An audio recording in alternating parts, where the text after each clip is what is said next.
Welcome to the Dirty Sports Podcast. I am your host, Andy Ruther, coming to you live from the Smut Studio in Venice Beach, California, with my co-host, Joey No Chill Prano. Hello, Andy. How are you today, bud? I'm okay. How are you? Doing all right. I'm kind of over this stuff. You're kind of over what stuff? Everything. Everything. Is this a cry for help? No, I'm just like, I don't know. Are you thinking about hurting yourself? I am annoyed. It's also Thursday, so makes sense. They say it's the most tired day of the week. Oh, really? I didn't know that. Yes. That's why most people take naps. I love Thursdays. Thursdays are my day. Thursdays since college have been the go-out night for me. Yeah? Always Thursday. Weekends are for pikers. That's what I used to say. Thursday's the night. You go out pre-weekend, get all your weekend stuff, then you do everything in for the weekend. That's how the bosses do it. Now I'm doing everything in anyway. We're all doing everything in, except for those shitheads hanging out on spring break in Florida. Bro, Florida's unbelievable. Florida is unbelievable. But most of the spring breakers aren't from Florida. They're on spring break in Florida. And then they're going to spread it back to where they go. Well, honestly, I hope that they, if they're from, God knows where, swing through and see Grandma, who probably lives in Florida, because we need to get rid of your entire bloodline. If you're like, Clearwater Beach, if I get corona, I get corona. Dude, I planned so long for this spring break trip, like 2 months. Like, whose parents aren't like, look, we were going to pay for your spring break, but let's, you're not going. I think they're just going rogue. Also, the people in that video, the one that we're all talking about, not an attractive person in that whole video. No. And you know what? You talk about the young people in Florida on spring break. Too many old people on the beaches out here in California. Stay inside. You're kind of annoying me. I'm just going to say it. I mean, they're not laying on the beach, right? Yeah, they're going for walks. They're getting in my way. Just get out of my way. I mean, old people need to go out for walks. No, Andy. stay inside. See, that's the thing that's annoying. It's a bad take. It's a bad take, and I'm running with it, and I know it's a bad take. That's the difference. I have been doing my workouts. Old people need to walk. Yeah, but they weren't walking as much ever since the whole coronavirus scare happened. Suddenly, they're flooding the beaches during the day in Los Angeles to go for walks. You think so, or you think you're just noticing them more because less people are out besides old people? 100% more. More old people walking. Oh, yeah. It doesn't even compare. Yesterday, when I was doing my workout at 1, the amount of couples I saw walking the beach in old people clothes. On the sand? Yeah, on the sand. So we have pretty wide beaches here. Pretty easy for you to avoid. Yeah, but I like to go along the water, and they were doing along the water too because it's the flat sand. That's how I can do push-ups on the flat sand. I mean, I know. This is some 21st century privilege problems. I get it. Yeah. This isn't even white people problems. This is Yeah. more asshole people problems. Yeah, I'm just a dick. How dare you? I mean, I'm joking. That's the thing with surfers that I always complain about is you get the aggressive surfer vibe in the water. I'm like, it's the ocean, man. You know how big this is? We got to be able to share. Well, the reason maybe I'm a little annoyed is I'm getting looks from people. Because, there's the 6 feet rule. Mm-hmm. You're in my path, you got to move. Sorry, old man. You're in my trajectory. But you're young, and they're old. Okay, fair enough. You go around them, right? Fair enough. Yeah. I bodied a guy into the ocean yesterday. You did not. Yeah, took him straight down. I said, you're going to die from pneumonia, old man. An old person? No, I'm kidding. Look, I'm joking for the most part. It's just some observations I have. I'm also, I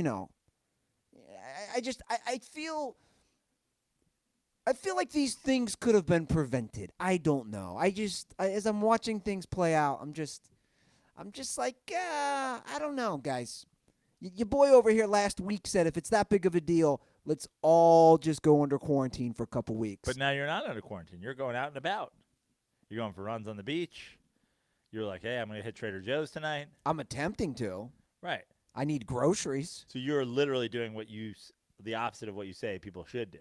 No, what I'm saying is I think if they just did, I'm an all or nothing. As we know, we've discussed this on the show, I am an all or nothing guy. I don't eat one slice of pizza, I eat 10. The Dirty Sports Podcast is an open book. So at this point, like tapping the brakes, I wanted to discuss something, and tapping the brakes on at this point seems just it would be undirty sports like. Nick texted me last night asking if I was going to be at my place. I've been quarantined down in Hermosa with my girl. Nick texted me out last night checking in on me saying, "You going to be home?" And I was like, "Nah, you're good, fam."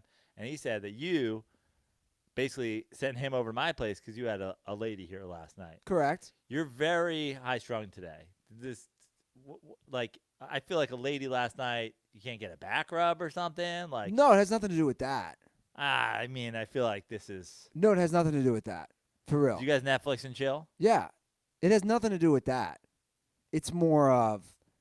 I don't know. Nick's smirking over there. Nick picks up the vibe I'm putting down. He's picking up my beat. No, it's more of I'm just like I don't know. It's very tense. A lot of uncertainty. I don't like it. A lot of wishy-washy stuff. For me, I'm like, say it like it is. If 1 million people are gonna die tomorrow, let me know. If they're not, let me know. But the thing about like the self-quarantine is it's like I used to say this about so my best friend, Tony, who you know, we've hung out with plenty of times up in San Francisco. He played minor league ball for the Mets and the Yankees. And in spring training, he'd always be sent to spring training. And they would work out at like 6 a.m., 7 a.m., 10. By like 1 o'clock, he was done. And I would go visit him, and we'd go out and party every night. And I'd sleep until fucking noon. And then he got home. And he'd always be like, man, I feel like the rest of the day, like, I feel like I'm not doing stuff the rest of the day. I'm like, this is the best thing ever, man. You're done. You did the team required stuff, and now you get to guilt-free hang out the rest of the day. All you have to do is be ready to go at 6 a.m. tomorrow. So it's 1 o'clock. Let's, like, go hang out. Let's go day drinking. Let's go whatever. Like, the self-quarantine is like, we all get a free pass to do nothing. No, I know. By the way, I've mostly done that. I haven't. I went swimming 2 days ago. I'm not going out. For the record, I'm basically self-quarantining. I will go out for an exercise. Isn't it relaxing? You don't even have to think about doing other love things. this. It feels like every day is a snow day. You know, like you wake up in the morning. Nick wasn't doing anything anyway. Now he just is like, Nick's like, now you can't even yell at me for playing video games. He's like, dog, we can't go out. He's like, dog, get on that headset. We're not allowed outside. Let's get a little first-person shooter happen. Like, to me, yeah, like the same thing. Like, it's a snow day. Like, you get a free pass. I want to be doing stand-up comedy. I want to be working, but I can't. So then I'm like, I got painkillers. I got a bottle of wine. Like, I'm allowed to do that at 3 p.m. Why not? Who's going to stop me? I think it rained the last week, and it was easy.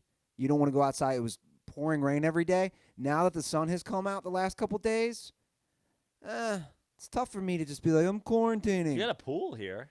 I know. Go out, do your push-ups at the pool, swim some laps. I know. I just I'd like, they're basically advising everybody to not travel. Yeah. It's a lot of personal family stuff, too. My dad's by himself. You can't go anywhere. That's the safest place for Walt to be. I know, but he's going to be. You doesn't need one of your idiot brothers coming over and giving him the corona. Give him the old Rona. Yeah, just all this crap, man. What you should do is next time you're home or, like, send somebody over to sneak in and just put a parental block on Fox News so that he's not like, it's all a hoax. I'm going bowling. No, he doesn't. Trump says it's a hoax. I'm going bowling. But he can't even do that now. Like Ohio is basically on quarantine. Yeah? As a bowling state. alley's closed? Oh, yeah. Good. I agree. Good for his health. Yeah. But I just, my dad doesn't read. Like, how much stuff can he watch on TV? He reads, right? He's always sending you Wall Street Journal articles. And He stuff reads like that. Yeah. That's not What are reading. you saying? He doesn't read books? He doesn't read books. Yeah, the Wall Street Journal's got a lot of words in it every day. If you read the Wall Street Journal, you're doing some reading. Maybe in this quarantine he will learn that he does not have to send me photos via email. That text message works. Maybe he can learn that. I don't know. I don't know, guys. I don't know what's going on with me today.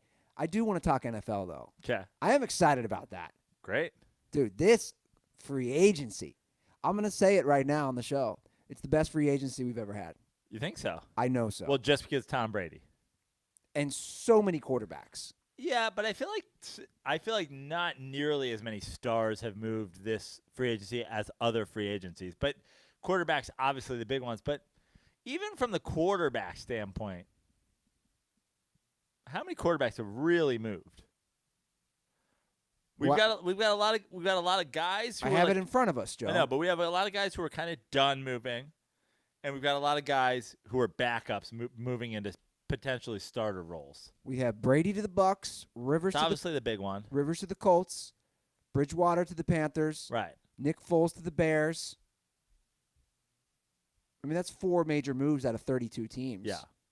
That could, have ramifications down the line, of course. Sure. Now, Brady, we'll lead with him. We have to. Brady to the Bucs.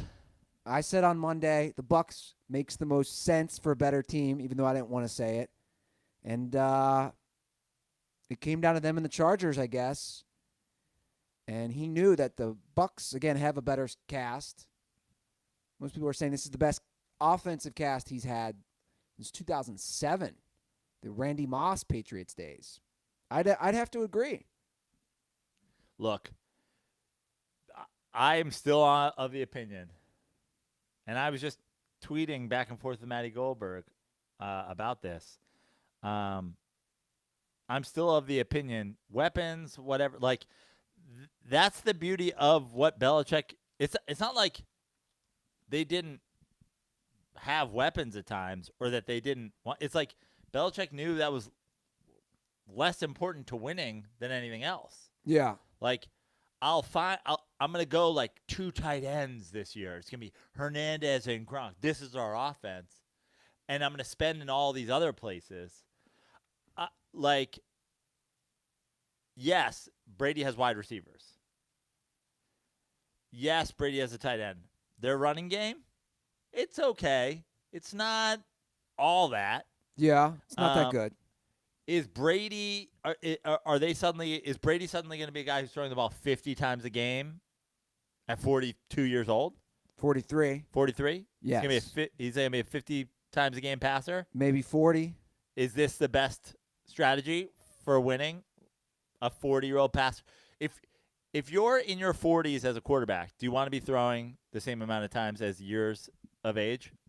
To me, that doesn't scream recipe for success. Well, I look at it this way. I think a lot of people, let me say this, a lot of people are excited about the Bucs because of what Brady was able to accomplish over the course of his career. Tom Brady was not good last year. Who do you guys think had a higher QBR last year, 2019? Jameis Winston or Tom Brady? It's the same. I saw the stat. Fuck that stat, by the way. Because I'm not the idea of comparing Jameis Winston to Tom Brady is ridiculous. Yeah, and that's why. Jameis Winston threw 30 picks. What 30 touchdowns too. Yeah, but he threw 30 picks. Yeah. Again. I love what the Dan Orlovsky, and I posted this on our Twitter. I love the thing he said on ESPN. Of his 22 picks, the defense, the other team's offense started at the Bucs defense at the 39-yard line. Yeah. Can you imagine? Of the 22. So 22 times out of a 16-game season. Basically in field goal range. And that's what he was saying. Yeah. You're basically spotting that team. Dude, forget comparing him to Jameis Winston. Thank you. This is nonsense. Forget comparing any. 30 interceptions is absurd, especially in this day and age. Yes. We're not talking about 10 years ago. We're not talking about 6 years ago. We're talking about now when everybody's throwing screens, when everybody's throwing fucking bubble, everything. All of this run pass, the way the offenses have changed, if you're doing – we're talking about you can't throw as many picks as Peyton Manning was throwing, as Eli Manning was throwing, as Ben Roethlisberger was throwing, as Phillip Rivers was throwing. The great quarterbacks of 10 years ago don't have the style of play that suits the way people are playing today. They just don't. Yeah. Now, Tom Brady is going to obviously manage the ball better than Jameis Winston. Jameis Winston's thrown more picks last year than Brady did in 4 seasons. Well, and therein lies my opinion why they will be so much better. They won 7 games last year. They lost a lot of close games. How many of those close games is the difference of a bad turnover? But that Brady's not going to do. But He's just how not many going to of do those it. games where you're playing a team that like is susceptible to a Jameis style of offense don't you win? Like Tom Brady's not hanging 50 points on the Rams. James Winston hung 50 on the Rams. I disagree. Okay. I think Tom Brady can. Okay. Well, nothing about Tom Brady's last season says that he can. And honestly, let me say something about Tom Brady. I think Tom Brady, like I said, left the Patriots because he was offended that they didn't already have him locked up based on everything that he has done. Everybody's saying Tampa Bay is better. Tampa Bay has more weapons than the Los Angeles Chargers. But the idea that the Tampa Bay Bucs are a better fit than the Los Angeles Chargers, I don't necessarily agree with. Everything about Tom Brady's career has said, I am successful when we have a great defense and we can run the ball. Chargers defense, and I agree with you, the Bucs defense is being held to a standard of having teams start on the 39-yard line, 22 extra possessions in the season. But the Chargers have a better defense than the Bucs. And do they have as many weapons? No. But I think Tom Brady didn't consider the Chargers because he doesn't want to be in Patrick Mahomes' division. Now, I'm like, you're going to have to beat him at some point. You may as well know him. You may as well play him twice before you got to beat him in the playoffs. But he might also be thinking, we might have to win the division or whatever to get in. Like, I don't want to have Pat Mahomes drop fucking 50 on me twice a year. Now, it's not on him, but you know what I'm saying. I don't think he wants to be in that kind of shootout situation. I mean, it's really crazy that he is going to be in a Tampa Bay Bucs jersey. It is crazy. Like, it's crazy to think he went to Tampa. It's a much easier division. Actually, I don't know. Is it? Yeah. Is it a much easier division? So let's say this. Let's look at the teams. To get into the playoffs, you probably have to be one of the top 2 teams in your division. Correct. Right? Is it easier to finish top 2 in the NFC South or in the AFC West? It's going to be easier to finish top 1 in the NFC South, right? No team in the NFC South is as good as the Kansas City Chiefs. But are there 2 teams better than the top 2 teams in the AFC West? I mean, you're talking about the Broncos and the Raiders. True. Versus you have the Saints, the Falcons. Carolina's going to be rebuilding. I mean, they didn't sign Teddy Bridgewater to rebuild, right? I just don't know what you get from him. Like he's a tough. He played great last year. I just don't know. He also. I mean, they're counting on him over Cam, or are they? They are. Because they're trying to trade Cam, but it doesn't look like Cam's going to go anywhere. Not a huge market for Cam Newton. No, there's not. In case you want to revisit some Joe Prano takes about Cam being fucking done. There's not. Cam Newton's the Dwight Howard of NFL quarterbacks. I don't know where A lot of people, by the way, have been like, Cam to the Patriots. I'm like, you know what? Belichick's got it done with worse tailbacks. Sure, put him in the backfield. Oh, at quarterback? Oh, no. 100% no. But, like, Bill Belichick turns Cam Newton into a starting tailback in the AFC East? Yeah, I can see that. 100%. That's the Bills' division, by the way. To lose? I'm going to say it. Honestly, they had a they had a great defense last year. Josh Allen improved throughout the year. He adds Stephon Diggs. Now, I don't know how Diggs is going to be outside of the dome. It's a lot different playing in Buffalo. How are they not the team to beat in that division? Well, I feel like we've totally swapped roles, but like I'm learning a lot about the popular opinion of the Patriots dynasty. A lot of people are on Bucs are a top 3 team in the NFC conference. And I'm like, yeah, okay. When somebody beats the Patriots, I'll believe it. I just don't think yes, I don't think that Stidham or whoever that's my point. Right, but I don't not believe in Belichick doing that. Trust me, I love Belichick. I think. And again, I don't necessarily think I tweeted now that the Colts have officially moved on from Rivers, Belichick should go get Andrew Luck. Be like, we'll protect the shit out of you, dog. You want a Super Bowl this year? To me, he's working some angle. And is he working like a 2-year rebuild angle? Is that what Belichick's angle is? He's like, we're not going to be that good for 2 years, but we'll be back in the Super Bowl 3 years from now. Maybe. I don't know what the genius/cheating Bill Belichick is up to. Just when you think you know what he's up to, he fucking is filming sidelines again. You know what I mean? That guy's a total wild card. But I'm not counting out the Patriots. I'm not counting them out. I just think that is the Bills' division right now to lose. In my opinion. No potential Josh Allen regression. Here's the thing, man. The Patriots right now, in my opinion, they're like this coronavirus epidemic.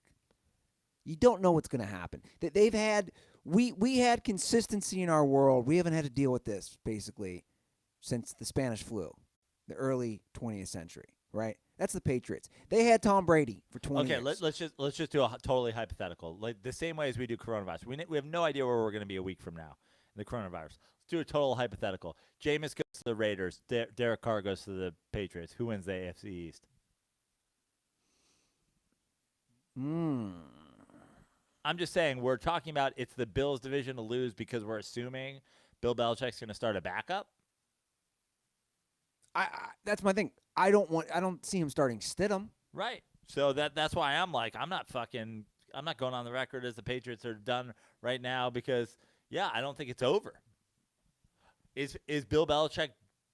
Is this part of Bill Belichick trading up to draft somebody? I mean, who knows? Right. Here's the thing. I just don't see the way Tom Brady last year played as like, oh my God, what are the Patriots going to do without the way Tom Brady played last year? Which at times their offense just looked gross. I agree. It was bad last year. This is why I find this free agency so interesting. And just like I said, since our last episode, we now have on the record, Vrabel's not interested in Brady. Shanahan's not interested in Brady. Belichick's not interested in Brady. Arguably, three of the best coaches in football want nothing to do with Tom Brady. On the record, don't want him. I don't know if that's necessarily true or if it was a monetary issue. We don't know. Well, we know that the Titans didn't negotiate with him. We knew that. Right? Shanahan, the report came out that the Niners were like, we're not interested. We've got Garoppolo. Now, that could be a financial issue of how much they're paying Garoppolo and whatever, but they're like, we're not interested. And then again, the Patriots, the financial issue is sort of neither here nor there because they had the whole season to figure that out. Yeah. Well, look, I want your prediction on the Tampa Bay Bucs next year. Record, place in the division. They win the division. They win the division. Yes. People are Brady boatering. Look, man, at the end of the day, I'm definitely a Brady stan. At the end of the day, the GOAT thing is a whole other discussion. I have been a Brady believer for the most part. I think they win 11 games. And you think that wins the division? They wouldn't have won the division this year.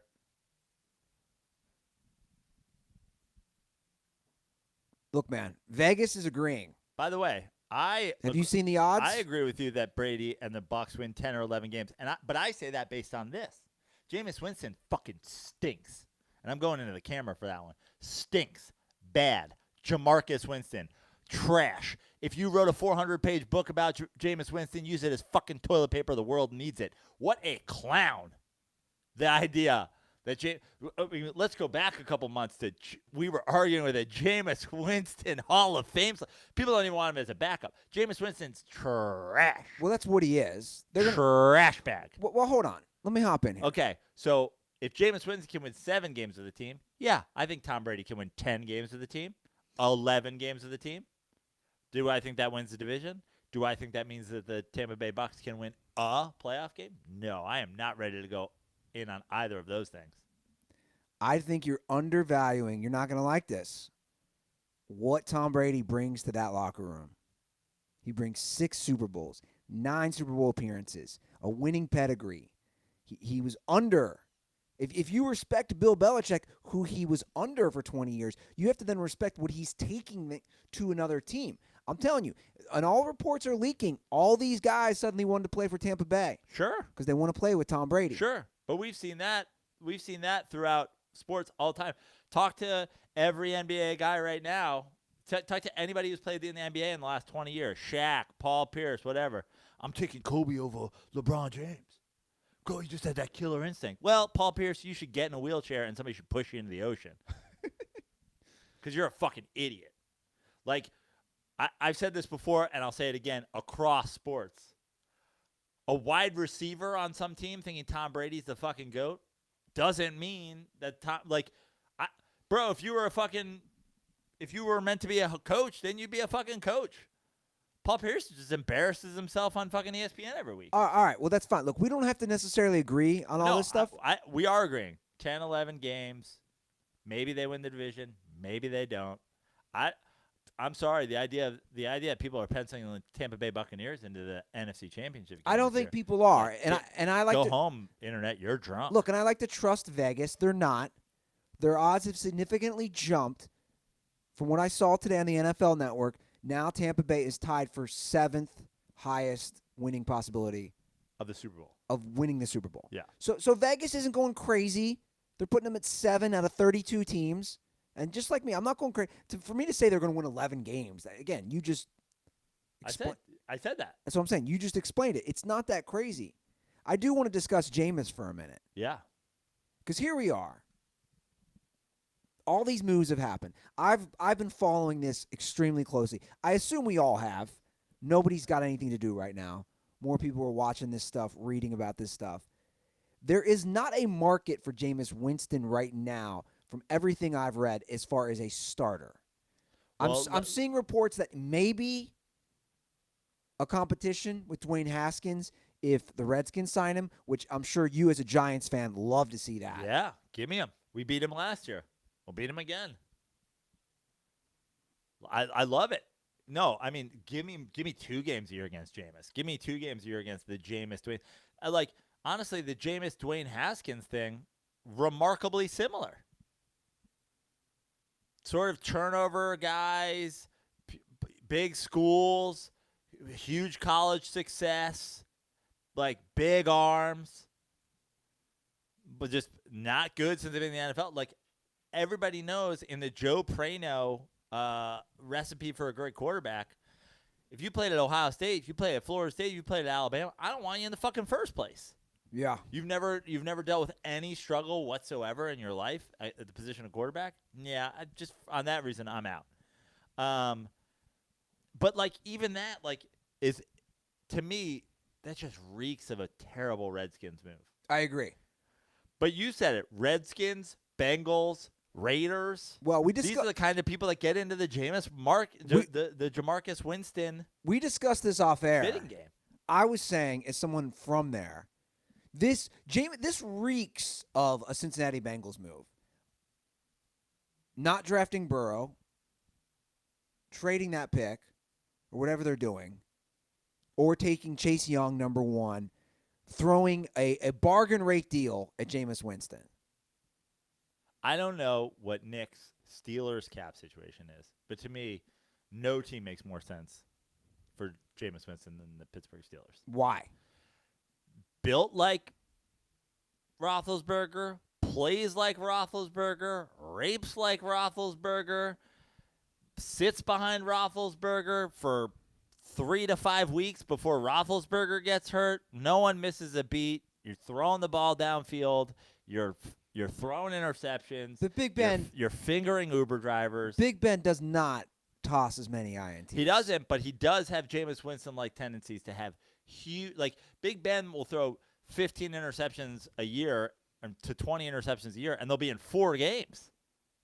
The guy has 4 or 5 interception games and big turnover games because that's their offense. Loosey-goosey, chuck it down to our big wide receivers. They've obviously lost Antonio Brown. He's not part of the mix anymore. But, like, style of play is similar. And Roethlisberger's on his last legs. And if you're gonna like mentor a guy, I've heard this tossed out before too. Like there's been reports within the Steelers organization like there's interest.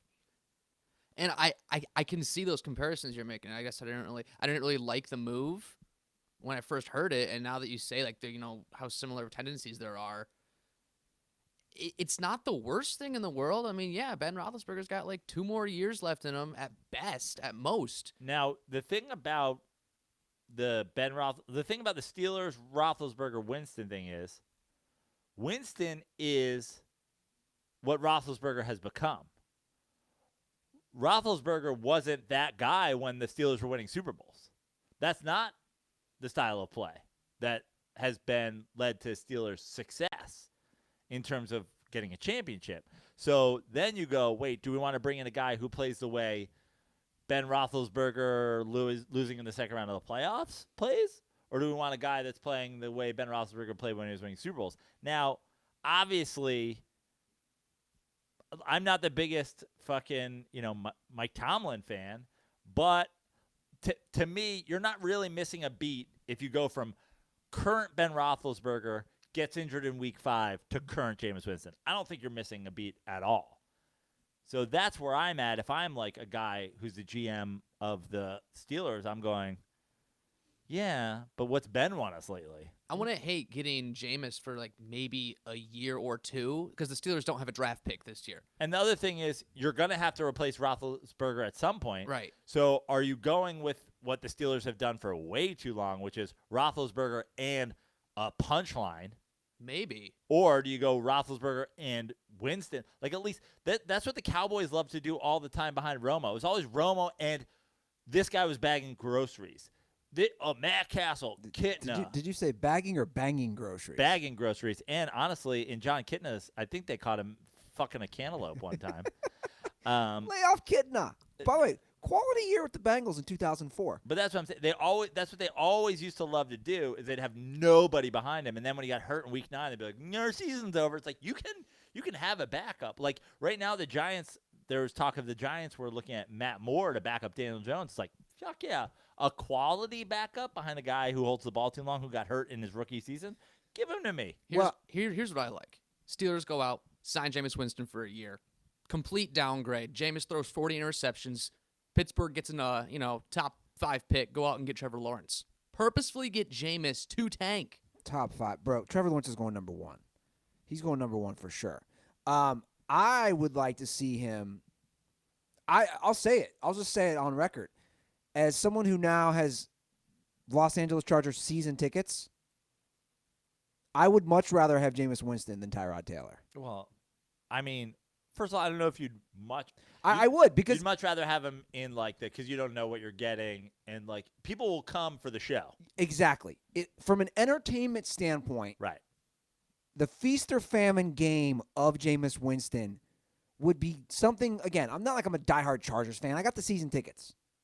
But as someone sitting in those stands, whether I'm watching a 5-touchdown, 500-yard game or a 5-interception, 200-yard game, the table, I should say, as a Chargers quarterback, we've already seen this.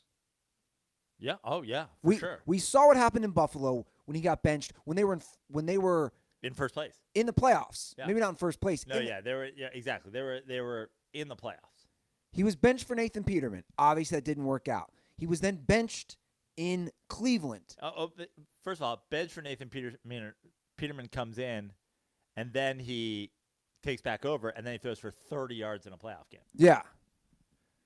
So, Tyrod Taylor. And then you said what happened to him in Cleveland? He was benched for Baker Mayfield. Right. Correct. That's what everybody that's ever made a wager on the Browns and their quarterback situation should know happened. He was benched for Baker Mayfield. Comes out to Los Angeles. He's been the backup for Phillip Rivers. The other thing with Anthony Lynn and the Chargers and Tyrod Taylor and the quarterback situation, if you believe in Tyrod Taylor this much, why'd you let Phillip Rivers punt for a whole season? And that's my point too. If for anybody out there, and obviously he tweeted Zach Boast yesterday, DirtBall Zach Boast. Yeah. I mean, let me just say this. Joe brought up something, Zach, and we texted. You're on thin ice, and I like you, and you're a good kid. But we are thinking about making a bronze statue of Joe Schibelli and giving it out every year as the Joe Schibelli Egregious Homer of the Year Award. The Joe Schibelli Memorial Egregious Homer of the Year Award. I love this idea. Yeah. Because he's the biggest homer that I know. Of all time. And, like, it doesn't matter what happens. The person Joe Schibelli hates more than anybody in the world gets signed to play for the Dodgers. He's now his biggest fan. Yeah, so anybody, when you start defending Tyrod Taylor, and from a marketing standpoint, Joe, I know they went after Brady, but dude, you can't get fans from Los Angeles to go to Chargers games. You're saying, like, we're not going to turn over the ball. We're going to play defense. The race for third place in the AFC West is going to be tight, and we're going to win it. God damn it. Who's going to those games? Nobody. And that's the thing. I won't even watch those games on TV. Like, I will not watch Tyrod Taylor, quarterback. But here's the thing. Is Tyrod Taylor, like, is he going to be the quarterback of the Chargers? I hope not. There's still so much to happen out there. Where is Cam Newton playing? I don't know. Where is Derek? Like, Marcus Mariota was brought in to be the starter? No, I think it's maybe a QB competition. To me, it's like, if you're bringing Mariota in, see, this is what I say.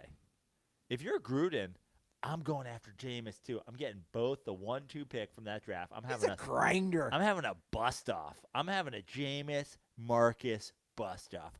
Which one of you guys is going to be a bigger one of you is going to bust and one of you is going to grind. It's just a matter of who's going to be a bigger grinder and a big. And now I'm taking. I feel like Derek Carr has value. I like your Patriots assertion. Derek Carr to the Patriots. I like it. Who else is out there? Like the quarterback carousels. Nick Foles to the Bears. What do you make of that? Why I like not? it. Why I like not? it. Why not? He's done the RPO thing. But you know what I think is happening He beat right the now? Bears fucking 2 years ago. Yeah.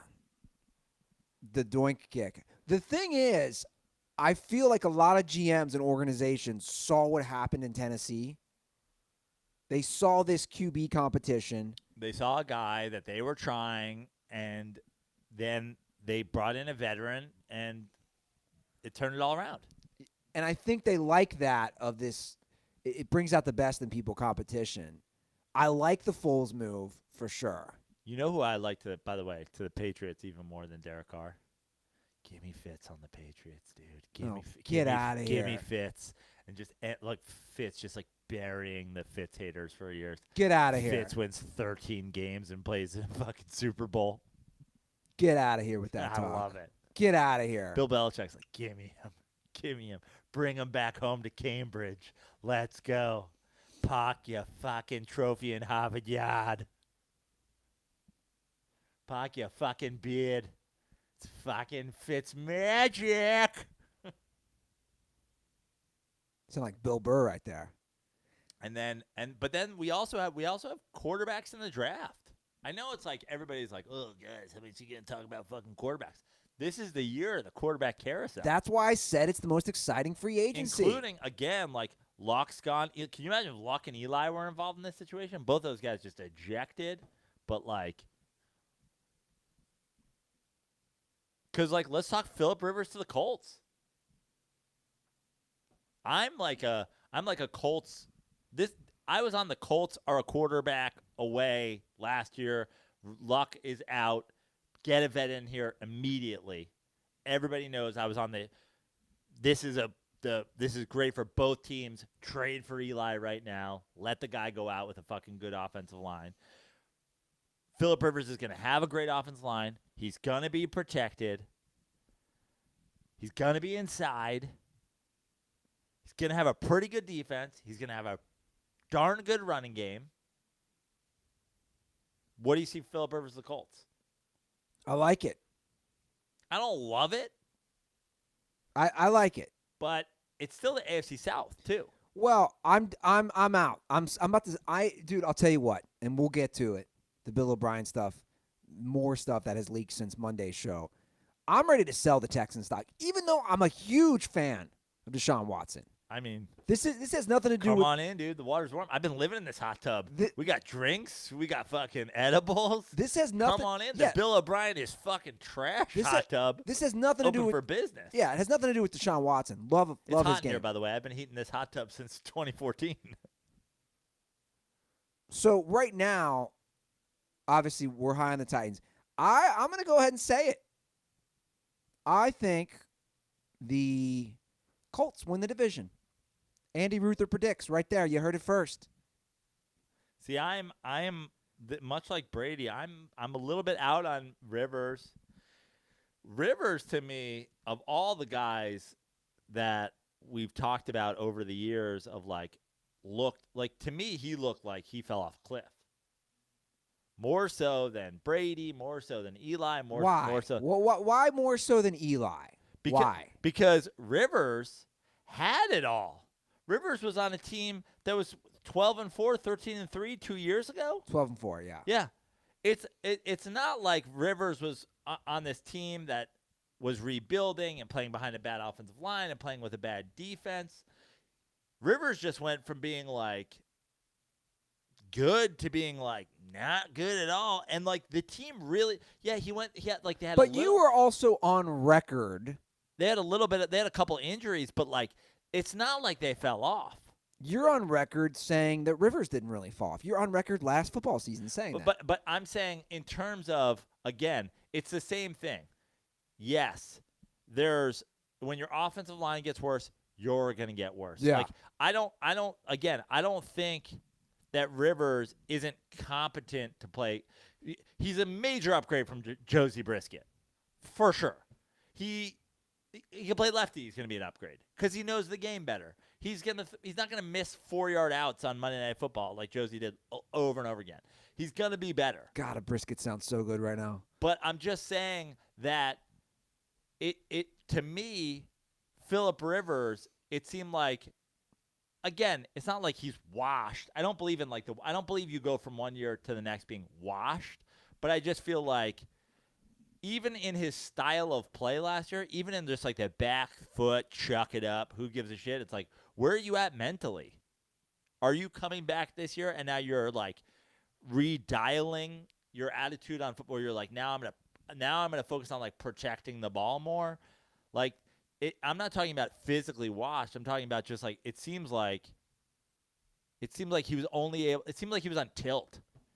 To steal a poker term, for anybody who knows that, it just seems like mentally he's just like, and it's like, dude, you guys aren't that much worse. Like, how do you go from 12-4? Like, what happened? Well, I think change can be good for people, no matter what they're. I think playing inside is going to help, but I look at it this way, man.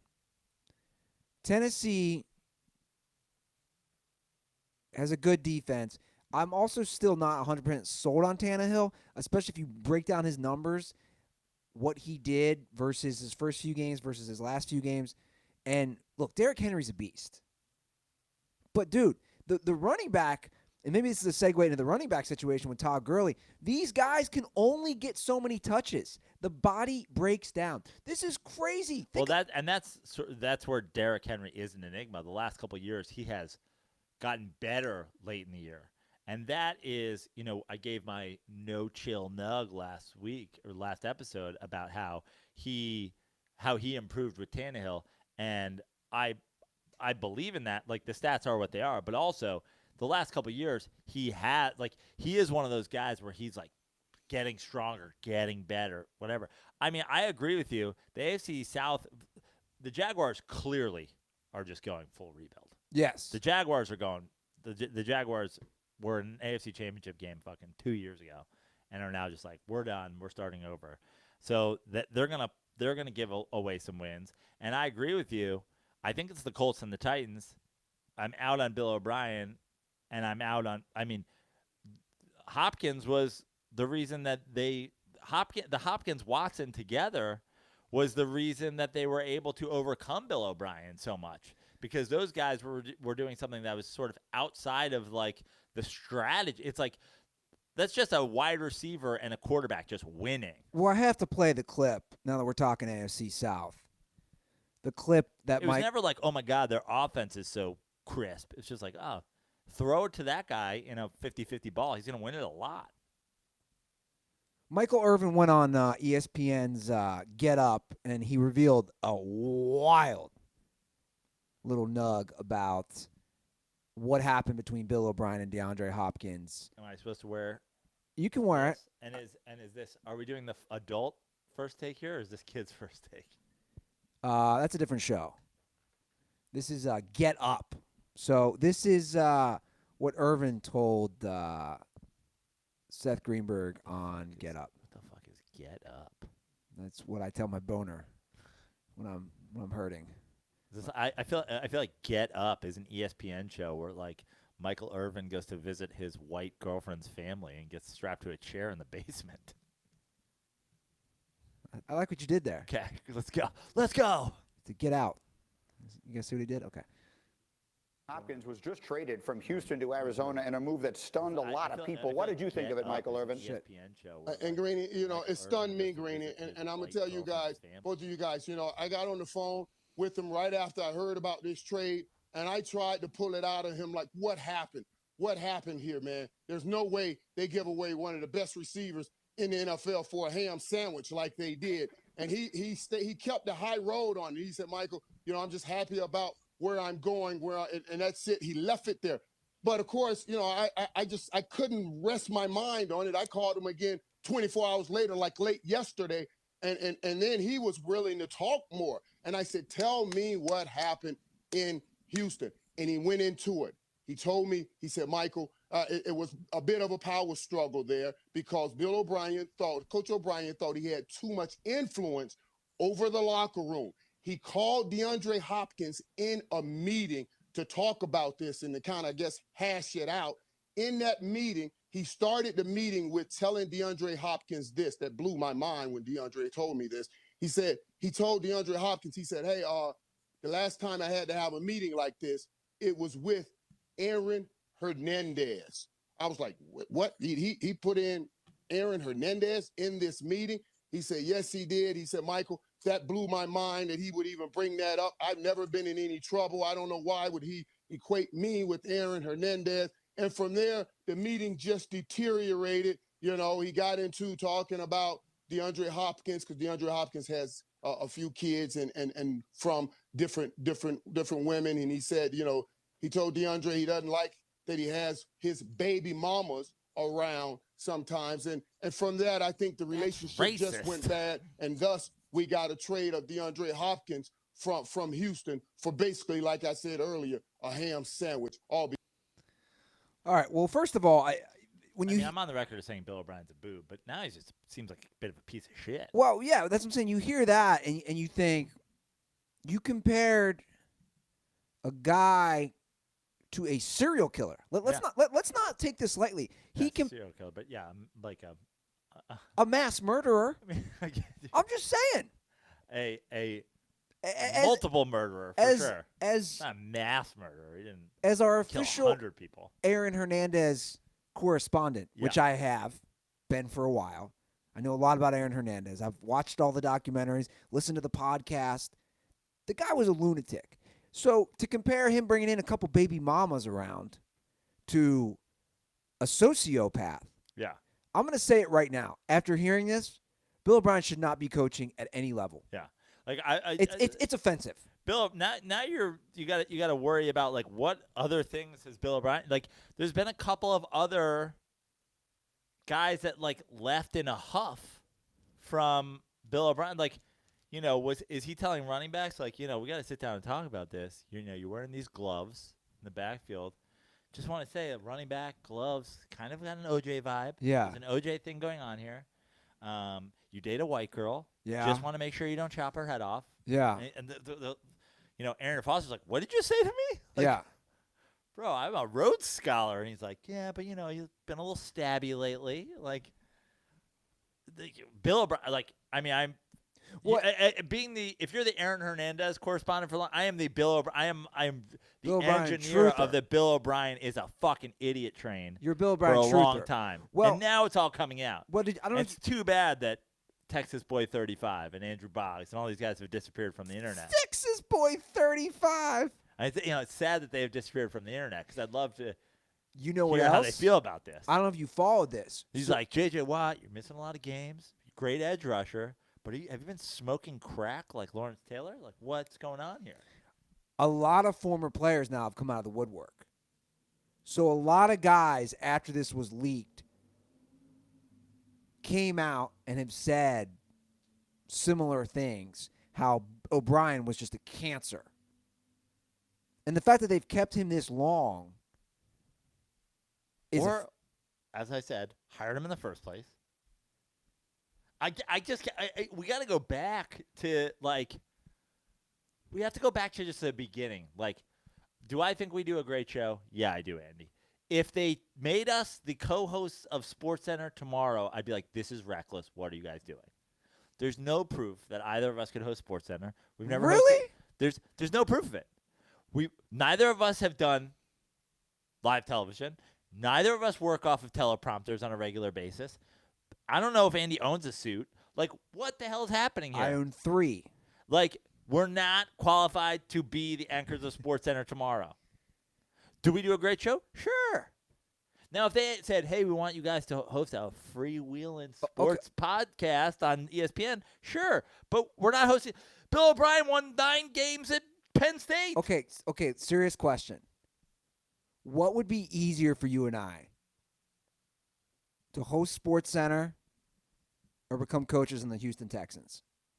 Well, what would be easier to have happen? Bill O'Brien doesn't know what he's doing. He'd probably host us. He'd probably have us tomorrow. Where would we be more successful? Well, we'd be more successful on SportsCenter. Okay. But we have a better chance of getting hired by Bill O'Brien because he doesn't know what the fuck he's doing. So By the way, I'm not saying we couldn't, but there's no proof that we could. Speaking of SportsCenter, in lieu of this whole coronavirus thing, ESPN 8, The Ocho, returning this Sunday. Maybe you guys could host that. See, that's a place. Bill O'Brien could could coach an XFL team. He just has no business coaching an NFL team. So you want to hear something crazy, and I'm sure you saw this on Twitter. Maybe you didn't. To tie it in with Bill O'Brien. They are now taking on David Johnson's $11 million contract. That's what the Texans are taking on in that trade. Now that the Rams have cut Todd Gurley, they could have got Gurley at a fraction of the price. And kept DeAndre Hopkins. Right. I forget who tweeted that out. Somebody tweeted that out. I don't know the handle, but it's a great point because Gurley still has value. The David Johnson thing Is wild. The Bill O'Brien trading for David Johnson thing, when you look at the Gurley, so teams are smartening up, and this is what I said to you before the show. Good for the Rams for teams are too proud to admit when they're wrong. And they let it ruin them forever. Good on the Jags for getting rid of Foles and getting something in return. Getting money. Getting whatever. Saving money. Good on the Rams for saying, yeah, we gave a bunch of money to somebody. It didn't fucking work out. Let's cut our losses. Yeah. Throwing good money at bad money is never the answer. So good on the Rams for being mature enough to go, we fucked up. Let's go. I before the show, I said to you, this is somebody breaking up with their newlywed wife after the honeymoon and being like, well, if that's what life with you is like, that 2 weeks, we were in Hawaii. It was supposed to be great. You're a bitch the whole time. For that reason, I'm out. Better that than 5 years down the line when you have a couple kids, then you got to fucking I agree. the kid. So, yeah. I agree. Well, but to go back to my point, when you look at that, was David Johnson going to get cut? Like, if Bill O'Brien didn't trade for him and give the Cardinals DeAndre Hopkins, was David Johnson going to get cut? Well, there's a good chance because obviously they Unbelievable. Kenyon Drake played great for them last year. Yeah. So Bill O'Brien could forget Gurley. He could have had the guy he actually got for less. yeah. Well, Bill O'Brien, the worst. he's the worst, but I want to bring up the running back situation. And I've said this, and I said this all last year. obviously Gurley was amazing, especially in 2017 and 2018. And he still has the most touchdowns of any player the last 5 years. This is not diminishing what Todd Gurley has done for the Rams. He had some great seasons. And he doesn't really give a shit whether it diminishes him because he got his money. Yeah. He's only 25. That's what's nuts. Todd Gurley's only 25 years old. But if you look at the market value now for these guys, the Todd Gurleys, Melvin Gordon, like the market is telling you this, and I think we've moved to this point. Even Derrick Henry. Derrick Henry got the franchise tag, but he didn't get the deal. But this is what this is what the market is saying and what GMs and owners are saying. The value in a running back is nowhere near where it's been, and it's continuing to go this way. The money is going to other players, and if I'm an owner, I don't give the big contracts. I mean, dude, Melvin Gordon, I don't know if you followed this. He really screwed himself. What the Chargers were offering him last year was about $10 million a year, and he turned it down. And now this isn't anything new. Le'Veon Bell That's what I'm saying. held out, didn't get it. Like and by the way, this was the way the running back market was going forever, and then there was this blip on the radar where suddenly Gurley and Le'Veon and all And these Zeke guys, were getting the money. It just seems like everybody's overcorrecting now because they're going, yeah, well, we paid Zeke, so we can't pay Dak. We paid this guy, so we can't pay this guy. And look, my team is on the verge of having to make that decision. They're in not that far down the road with arguably the most talented of all those guys in Saquon Barkley. If I'm a talent evaluator, I'm just not putting the value in, and you've seen this for years.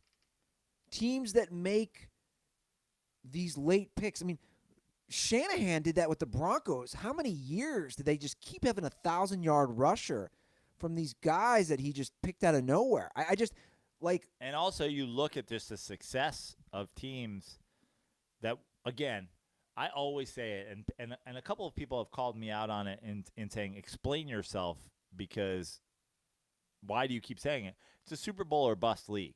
And I always say that because, and I'll explain it again for, I don't know, new guys or people who haven't heard it before.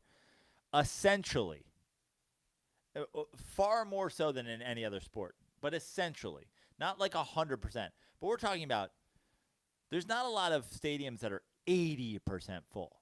There's not a lot of stadiums that are 90%. Like, the majority of NFL teams sell out. Almost, like a near sellout. The idea that you have to put a team on the field just to, like, make a money isn't a thing.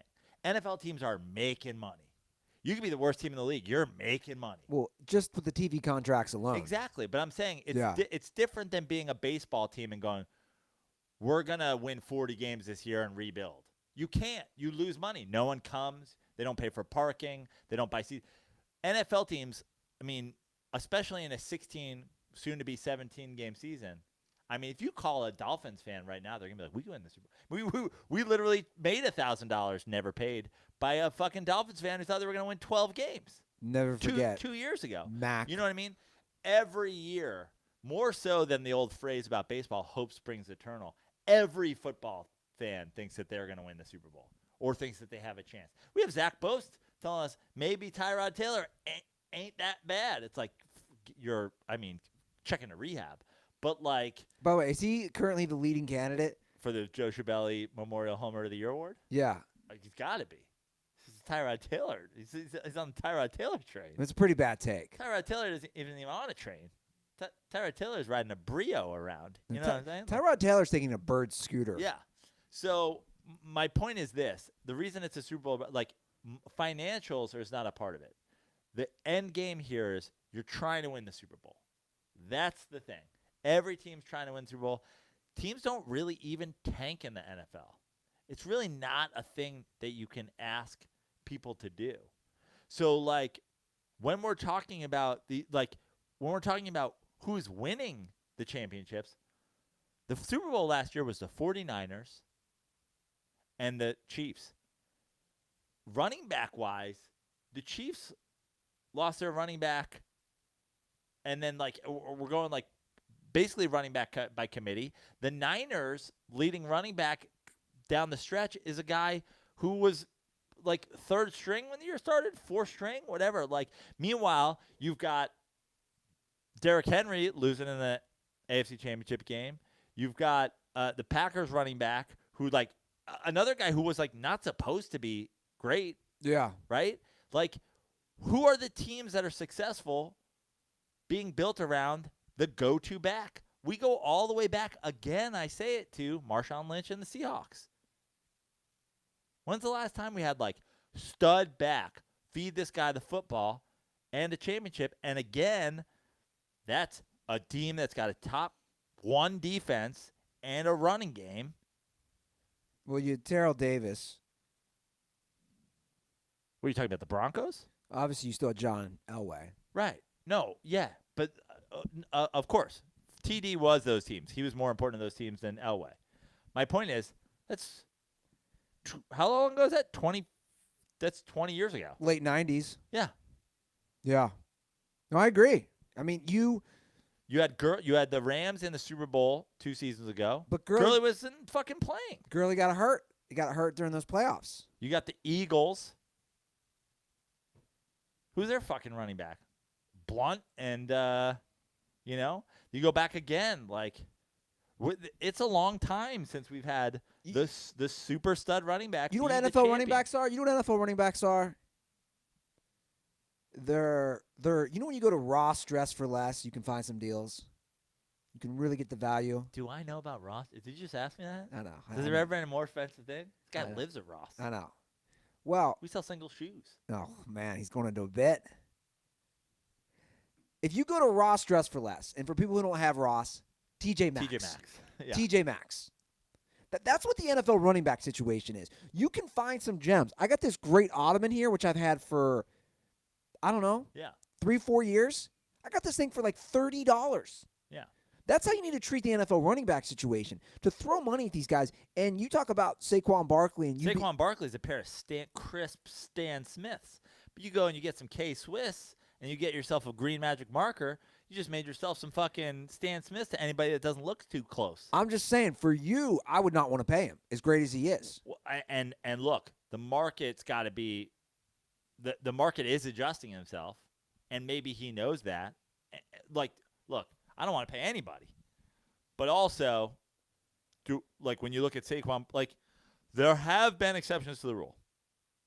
Adrian Peterson fucking shredded his knee, came back, ran for 2,000 yards, is still a competent. He's still a fucking running back. Saquon Barkley's quarantine program right now is, putting 2 Volvos on the side of a fucking barbell. Yeah, and I've squat, seen it. You know what I mean? Yeah. Like, Saquon Barkley looks like he could be a guy, but also Saquon Barkley was injured last year. Yeah. So I'm on the Saquon Barkley. I want Saquon Barkley to be a Giant for the next 10 years. But again, at what cost? Yeah.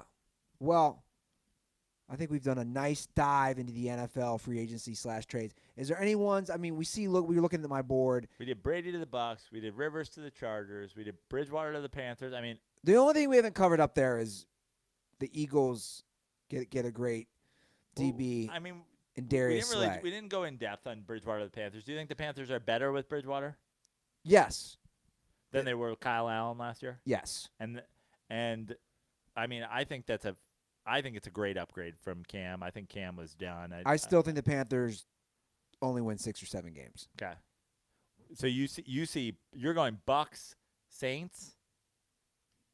I know that's the thing about the Brady and the Bucs situation is, like, I think that's a strong division. Like, I think Bridgewater could win a couple games. Especially I don't see a 13-win team coming out of that division. Yeah, I don't either. I'm not out on the Falcons. I'm not out either. So then we keep going. Foles to the Bears. We both like it. Chargers stick with Tyrod. Everybody in the world hates it except for Zach. Jameis. You don't have to recap every. I mean, Yeah, it's there. I mean, I'm just saying, what did we not cover? Stephon Diggs to the Bills. You like it? I don't know, whatever. Darius Slay and the Eagles. Fuck the Eagles. Okay, well, Good. I like it. It's a good move. Yeah, he's the Nnamdi Asomugha of this year's Eagles. No, that's just not true. Well, let's find out. Okay, well, statistically speaking, he's been one of the best. Like he can call he's actually one of the few guys who can follow your number one. The first time he gets burned in week 1. Brano, I don't think you realize I have been watching nothing but NFL Network. Here's all I'm telling you. The first time he gets burned and somebody calls him the N-word and tells him that they're going to rape his children, I could see confidence getting shaken. When's the last time the Eagles had a fucking lockdown cornerback? It's a tough place to play, man. Your family's lives are on the line every time you go out in fucking coverage. If there is a football season. Good, nice trade for the Eagles. Hope it works out. It's a good trade. Good job. But I'm excited. What'd they give up for him, by the way? I think it was like a 4th rounder or something. Like it wasn't even much. These guys are like pennies on the dollar. It's crazy during NFL season. The one thing is, I was watching the NFL Network and I just couldn't believe they did a couple things. 2 things that blew me away, and it was all based around the Brady trade, and then we can move on from the NFL. But it was 2 things based around the Brady trade. One, they ranked the best teams in the NFC. And like sort of across the board, it was a top 3 of Eagles, Niners, obviously. Niners, Eagles, Bucs. I was like, everybody's drunk. Eagles gave a 3rd and 5th round pick for Darius Slay. Yeah, that's crazy. Big play Slay. It's crazy. And then the other thing was ranking the NFC South quarterbacks. Everybody had Brady. Like, do we think 43-year-old Brady is better than Drew Brees right now? Like, by the way, I think both. Like, I'm also like kind of like, man. I mean, Breeze is what, 40? Like they're basically the same but age. that was the other thing. I was like, kind of like the discussion seemed to be Breeze or Brady. I'm like, Matt Ryan's thrown for the most yards of anybody through 12 years in the history of the NFL. Playoffs, bro. It's all about the playoffs. Yeah, but then what? Then it is Brady over Breeze? Yeah, you're talking playoffs. Yeah, but again, this goes to my point. Is like, I'm at this point. It's crazy to say I'm doing this, but like I'm rooting for the Patriots because I'm a truther. Like Fitzpatrick to the Super Bowl and just take Tom Brady's legacy and light it on fire. I mean, Joe, that's just not going to happen. That's delusional. Okay, so how about this? If the Patriots win more games than this year's Bucs, that's got to light Brady's legacy on fire. If the Patriots go 11-5 and the Bucs go 10-6, it doesn't help. Certainly doesn't help. So it's like, is Chris Godwin going to change his number, or are we going to have like a LeBron to Miami type situation for Tom Brady? Is Tom Brady changing his number here? I mean, well, yeah. Well, first of all, Brady was 10 in college. Okay.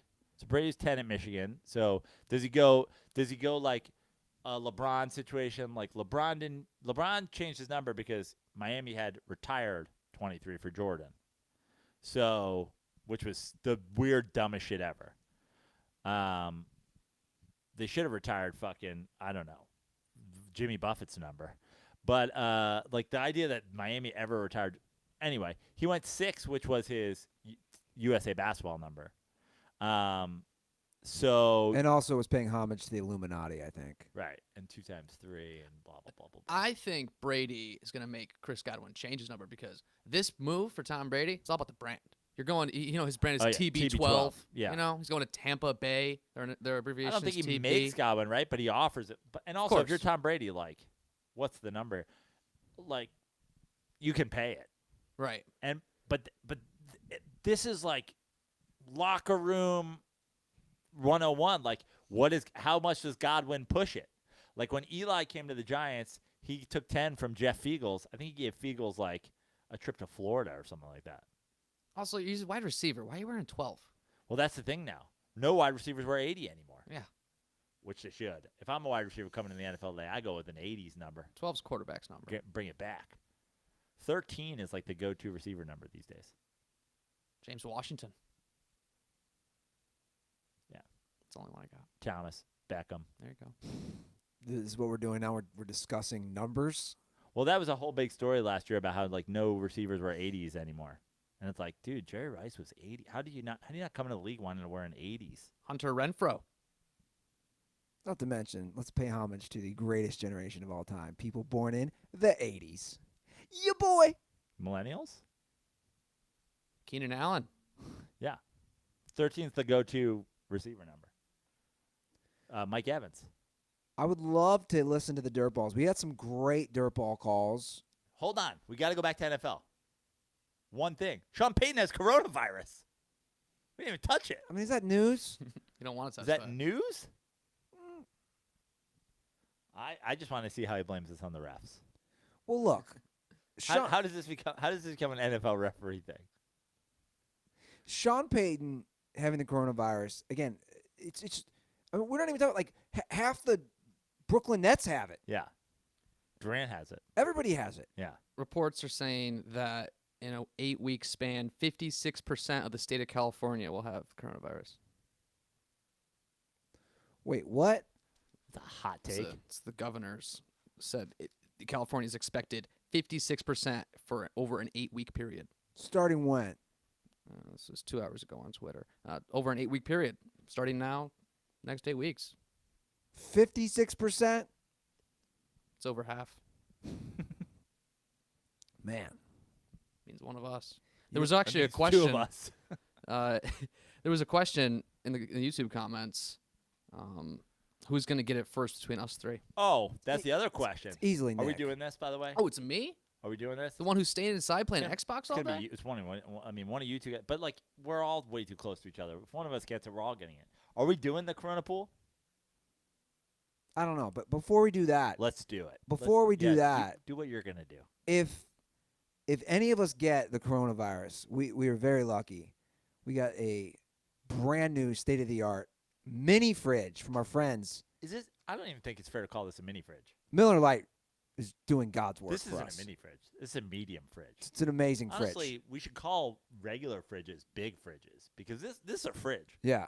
If it was 1965 and this was in your kitchen, you're like, dog, we're rich. Yeah, you're This right. is the best thing of all time. It's an Are you amazing. just gonna leave it here next to my seat? I love that you just did this to me. By the way, I'm just like blocked by a medium-sized refrigerator. I got to take care of you, man. Got to get the Miller Lite right next to you. Guys, I put out the video on Twitter. You should watch it. It's an amazingly branded Miller Lite fridge they sent to us.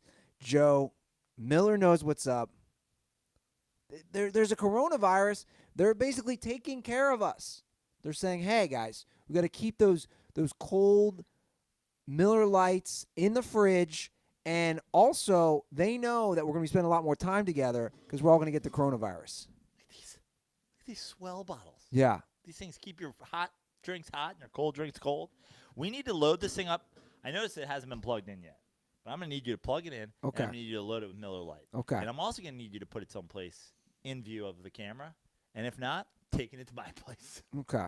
Because this thing needs to be featured. That's right. Miller Lite is the greatest company in the history of all companies, not just beer companies, not just alcohol brands. I mean, Fortune 1. Yeah. Miller Lite 1 of 1.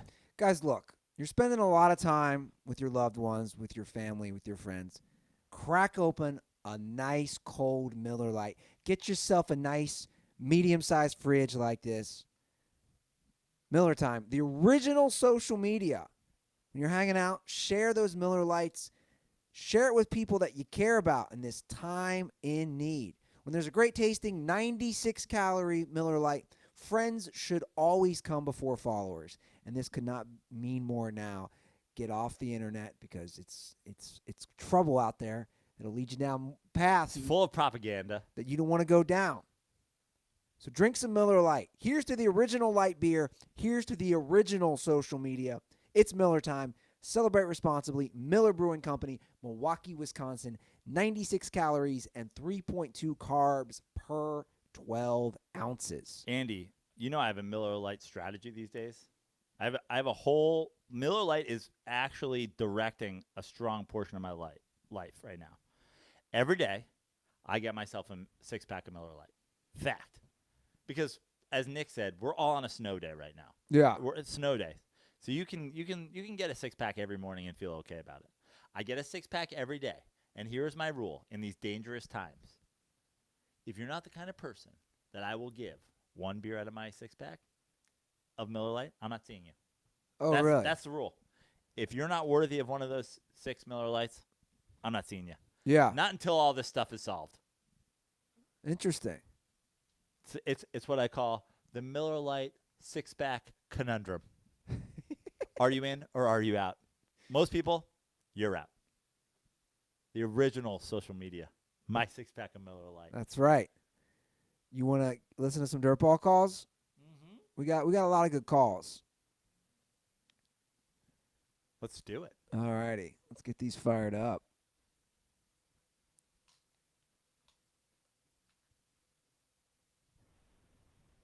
What's up, fellas? This is Landon, Nashville, Music City Dirtball here. Given the recent events and the times we live in, I feel like you guys need some content on the show from the Dirtball calls. So I'm going to try to mix it up a little bit. I actually just, for the first time in my life, while in quarantine, listened to 36 Chambers by the Wu-Tang Clan and Center of Attention by Pete Rock. And boy, it changed my life. It's incredible. I know a lot of your listeners in the show are younger, so I was wondering if you guys could give us maybe 3, 4, 5 different albums that maybe are a little bit more of a deep cut from the 90s, early 2000s, or whatever you really think fits the bill there. Must-listen things that you think maybe slipped through the cracks, or not a lot of your listeners have actually partaken in sitting down and listening through. Thanks. Condoms are for people hoarding toilet paper, forcing me to take a shower every single time after I take a shit. Thanks, fellas. Well, Andy, I hate to plug away again, but this is basically the Joe Prano podcast that I put out last week. It's just a bunch of things that I've been listening to and watching and consuming since the quarantine happened to myself because of the knee injury. And then I was like, wow, I should release this as a podcast to everybody now that everybody essentially has a bedridden knee injury. So I will start with a couple of the things that I did mention on that as far as throwback albums. And also one that's one artist that's relatively new. But first of all, he said he just listened to 36 Chambers. Give me your parents' phone number. I'd like to talk to them about where they went wrong. How are you listening to 36 Chambers for the first time in 2020? I don't know.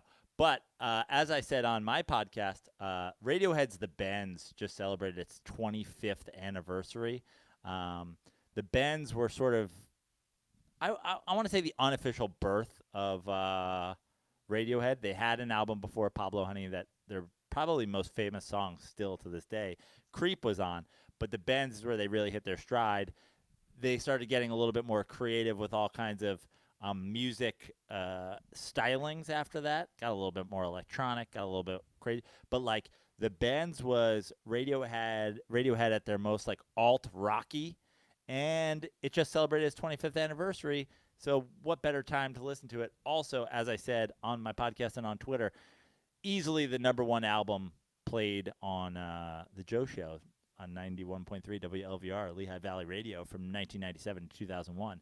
So give the Bends a listen simply because of the 25th anniversary. Time Out of Mind by Bob Dylan, 1997. A lot of people call it his comeback album. I just watched this movie, Life Itself, which I thought was really good, and they talk about Time Out of Mind a lot.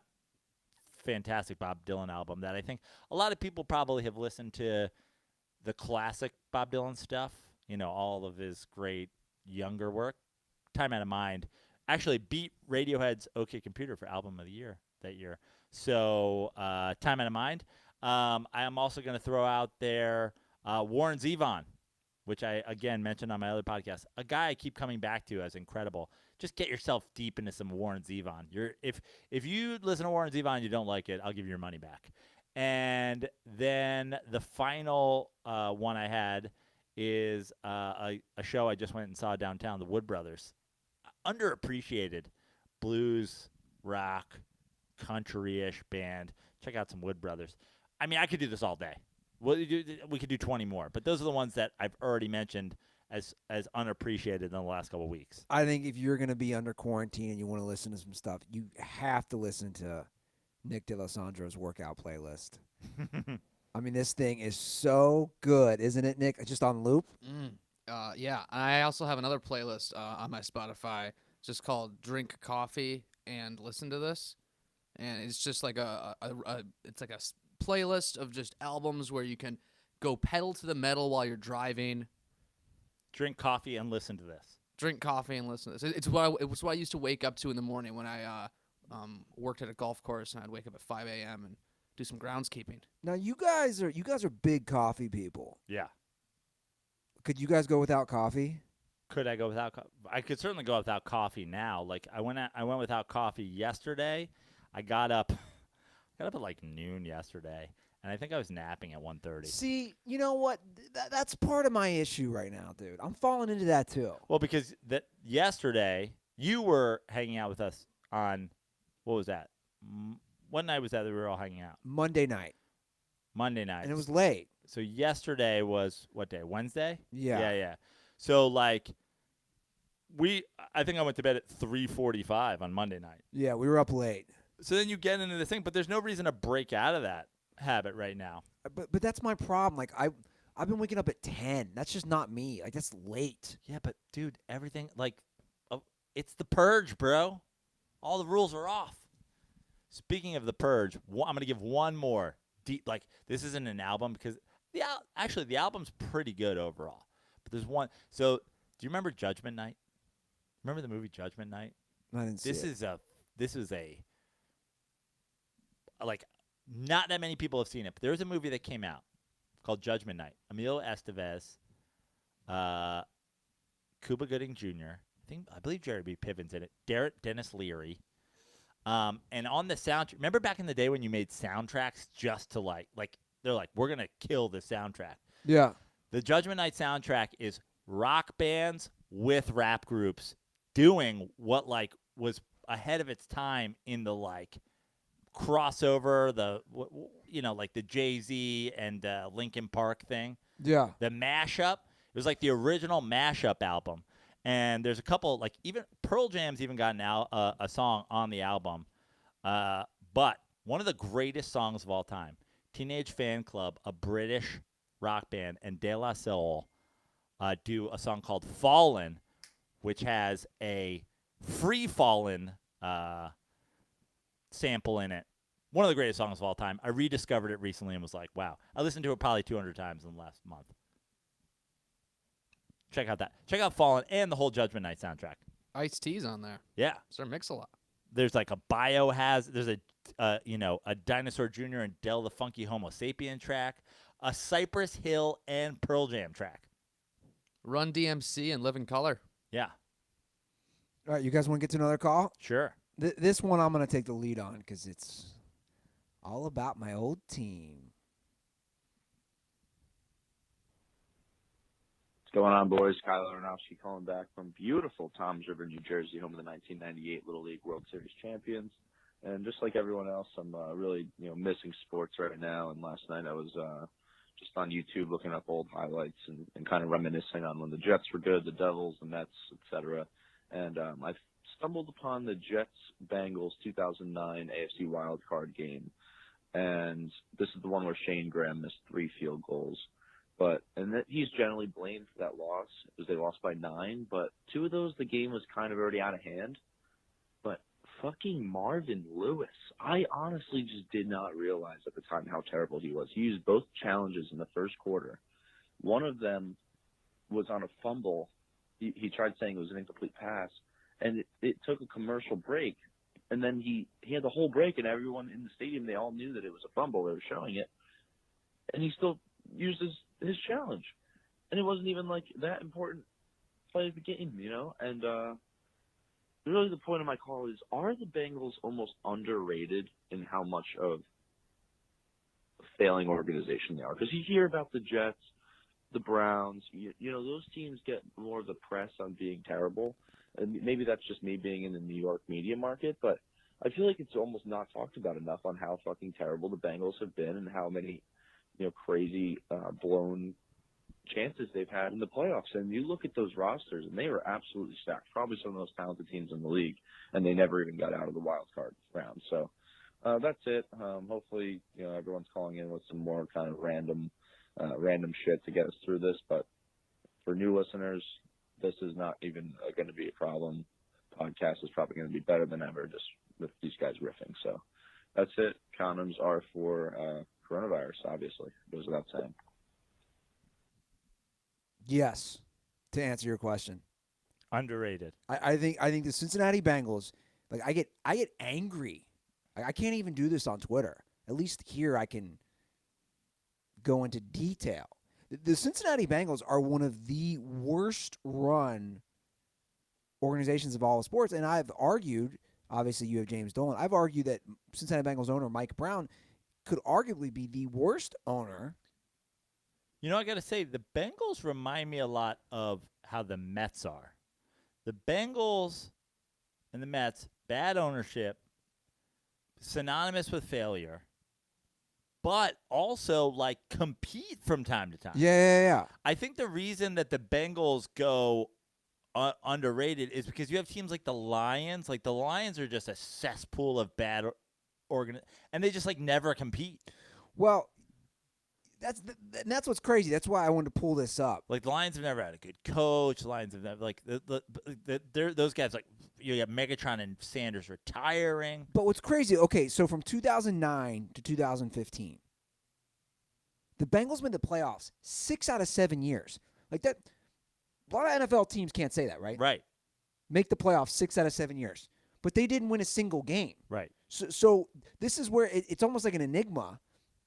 Marvin Lewis, and Kyle was talking about Marvin Lewis, is the only coach in NFL history to lose all 7 of his playoff games. Yeah. I mean, it's unheard of. No one's even close. I want to say maybe Mora or there's somebody else who maybe has gone 0-4, 0-5. No, he never won a playoff game. The Bengals have not won a playoff game since 1991. And you're right, and that's where it's kind of confusing. But, like, even the Bengals have played in multiple Super Bowls. Played in 2 in the 80s. Yeah. My point is that, when you look across the entirety of the Bengals, they don't have a Super Bowl. They don't have a Super Bowl. But they've been they have spurts of, like, serious competitiveness. So they're making multiple Super Bowls in a couple of years. They're making the playoffs every year for however many years. It's very similar to the Mets in that obviously the Mets have a couple of World Series and are a bit of an older franchise and have made more World Series. Like they've competed even more so. But like baseball is a whole different thing. So the Bengals playoff record, as an organization, is 5-14. They're 1-8 in the wild card. They're 2-4 in the division round, yet they're 2-0 in the conference championship. Right. So it is weird. By the way, the first Super Bowl and I want to rewatch this. The first Super Bowl that the Bengals won, that they lost to Montana, that Montana won, the Bengals were the favorites. They lost 26-21. It included an awful Chris Collinsworth fumble, and the Bengals had first and goal from the 1 and couldn't get it in. You see what I'm saying? They lost by 5 points in a game that they should have won. They were the favorites. So the thing about the Bengals is if you look at their playoff history. That's why they call him Lady Fingers Collinsworth back in the day. If you look at their history, but he's right. Think about the most recent history for the Bengals. That wild Pittsburgh Steelers game. Yeah. That they had the game. They had it won. They lose. He's talking about this 2009 game at home, first round. Graham misses 3 field goals. They lose. Like, they've had these games, 2014, the Chargers game that I go to. Yeah. They're up 10-3 at half. It's like 30 degrees and raining. Southern California team. And it wasn't meant to be. By the way, that last Bengals team that lost to the Steelers, I looked it up. Dude, you forget. This was the Bengals offensive. And I know Dalton had just gotten hurt. Yeah. This was the Bengals offense. You had A.J. Green, Pro Bowler. Yeah. You had Mohamed Sanu. You had Marvin Jones, Pro Bowler. Tyler Eifert had 13 touchdowns that year. You had Giovanni Bernard and Jeremy Hill. Like, That was their offense. Yeah. And their defense wasn't not really good. You know what I mean? Their defense was really good, too. Yeah. So do you agree that they are? No, I think that they're up there. I think it's this other kind of. You're saying like they've achieved it's this some other success. kind of failure where it's like they have this failure where they have the talent, and very similarly to the Mets, they win in spite of terrible management. Yes. But you imagine like everything has to go right to win a Super Bowl, to win a World Series. Like I always think about the Mets. The New York Mets made the World Series against the New York Yankees. One team gives all of the money to everybody and always has the best players. The other team is the New York fucking Mets. Yeah. And we're starting Benny Agbayani and Timo Perez and Todd Zeile, and we're making it to the fucking World Series. And you're like, what are we even doing here? But yet you know you're going to lose. Sure. And so it's this other realm where, like, you almost would rather be fucking terrible. You're right. I'm glad you brought up Detroit because it is. You're right. Like Detroit the Browns. They would say, well, at least you made it to 6 playoffs out of 7 years. Yeah. We're not even sniffing the playoffs. Right. Meanwhile, like again, and this was, I got into an argument with somebody about quarterbacks the other day. I was talking about Kirk Cousins, and somebody's like, you fucking hate Kirk Cousins. I'm like, what has Kirk Cousins done? And I was like, he's got one playoff win. So one playoff win in 8 years. And he goes, well, you love Stafford, and he's got 0. I go, we're not even, like, if when you're bringing up the Lions, you're, like, it's ridiculous to judge somebody who plays for the Lions. The Lions are horrific. Are we now also shitting on Barry Sanders and Megatron's career? Like, we're talking about a wasteland of a franchise. They go over. They hire fucking Matt Patricia. Like, it is a dumpster fire. Like, Matt Stafford still being alive is a testament to how good he is. So, like, yeah, to me, you're in that middle level if you're a Bengals fan where you just have to, like, it's almost worse. It's almost worse than just being terrible. I think it is. Yeah. Emotionally? Yeah. I mean, our friend Justin Wood. Look at him. Look how much he drinks. Yeah. That poor guy. Guy's going to end up like fucking Joaquin Phoenix is the Joker, like muttering down the hall of an asylum talking about fucking Joe Burrow 5 years from now. By the way, since we had Kyle on the phone, we're in an interesting predicament, Kyle and I, and I want to throw this out there to the DirtBalls. Maybe this can be something that is put on the Reddit page as a potential area for suggestions. But Kyle and I have a Ryan Fitzpatrick bet. The Jets won't win 10 games in 10 years.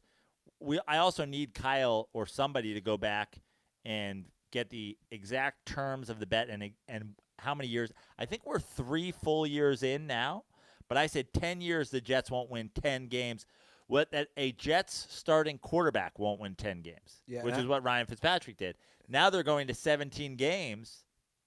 So now, do we make the adjustment they have to win 11 games? That doesn't seem fair. Do we make the adjustment that there's a couple less seasons? Do we make the adjustment that, we need to settle on something before football starts? Are we adjusting this bet? Because the bet is he has to get a Ryan Fitzpatrick tattoo, and he has to drink like a 64-ounce cold brew. Or if he wins, we fly him out here and he gets to be a guest on the show. Bro, at this rate, there's going to be no sports, man. I mean, Nick's giving me news that 58% of us are going to get this. 56. 56. Sports are done. There's hope. All right. Well, anyway. What if I became the starting quarterback for the Jets? Everybody died, and it was Andy Ruther. Old small hands Ruther. Old small hands on the center over there. Joe Burrow's. They're questioning Joe Burrow's 9-inch hands. They're like, Andy Ruther measured in at 4.5. Unbelievable. You're gonna like this next call. I think it's a good one. What's up, fellas? This is Jew. So obviously, you guys are gonna need some stuff to talk about. What is your name? It's Jew. So I know you guys did a list of like your favorite comedies and stuff. So I was wondering if you guys have some guilty pleasure movies. So I actually just watched The Nutty Professor, not the original, the one with Eddie Murphy. Fucking hilarious. So I'm a big IMDb guy. Before I watch a movie that I've never seen before, I mostly check that to see the rating. Anything lower than about a 7.5, I don't indulge. So I just happened to look it up to see what it was, and it's only rated like a 5. So I do notice a lot of older movies. People, probably millennials and shit, look at this and they're like, "Oh, this movie fucking sucks." But I thought it was fucking hilarious. So what movie do you guys, maybe one of your favorite movies in which maybe the math did not take too well, or just is really bad reviews? All right, thanks, guys. Later. You want to hear the ultimate Ruther family one? Yeah. It's turned into a tradition with my brothers. So my brother Brad, he just has, at this point, him and my little brother Mark, I'll put them both on blast, have some really bad taste. But, they'll just watch shit. But more of Brad will just watch shit just because there's nothing to do in the Midwest, right? So he had this movie that he showed one time, me and Greg, and it's turned into a Ruther family tradition. We don't understand this movie. It's great to get drunk or stoned to and just laugh. It's not meant to be a comedy. It came out in 2007. It's called Shoot 'Em Up. Have you seen this? No. It's starring. Is that based on a video game or something? It's starring Clive Owen and Paul Giamatti. This is the premise. It has 6.7 stars on IMDb. This is the premise. By the way, Brad literally was like, "This is a good movie." After I've maybe seen this movie 10 times. We got Brad the Shoot 'Em Up poster as a joke for Christmas. This is the premise, guys. A man named Mr. Smith delivers a woman's baby during a shootout and is then called upon to protect the newborn from the army of gunmen. A blinky guy. You could. I want you to watch this movie. It's only but are you saying you enjoy this movie? Because it's so bad. Right. We don't understand. It's only an hour and 26 minutes. It's so bad, and we still to this day, it's one of those movies where you keep watching. It's considered like an action thriller, where you're like, were they serious? It's kind of like Sharknado. No. Sharknado knows what it's doing. Yeah, Sharknado knows it's bad.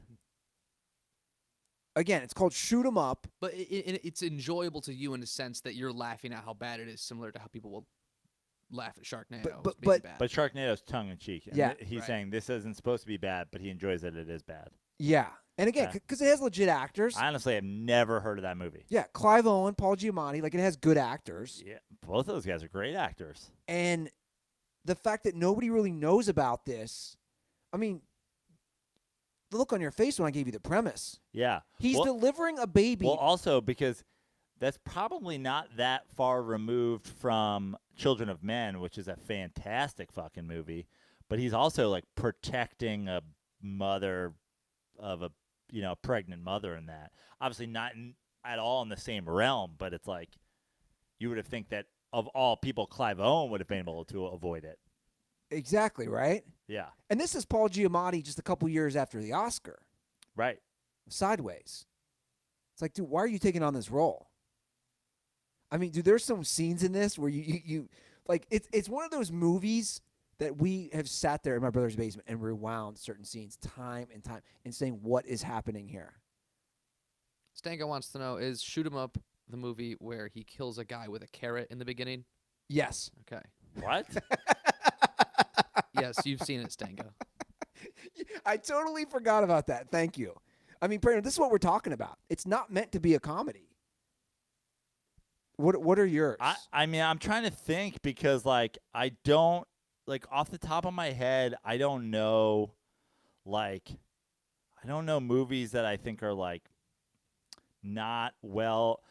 I hate to say it, but I feel like the movies that I enjoy the most that a lot of people maybe don't think are that good or obviously I'm a Tom Cruise slipper, but I don't think a lot of people like a Days of I'm sure Days of Thunder or far and away don't probably have the best IMDb scores, but I'll watch it all day. Sure. I'm trying to think of something that's that I'm embarrassed to say I'm a fan of.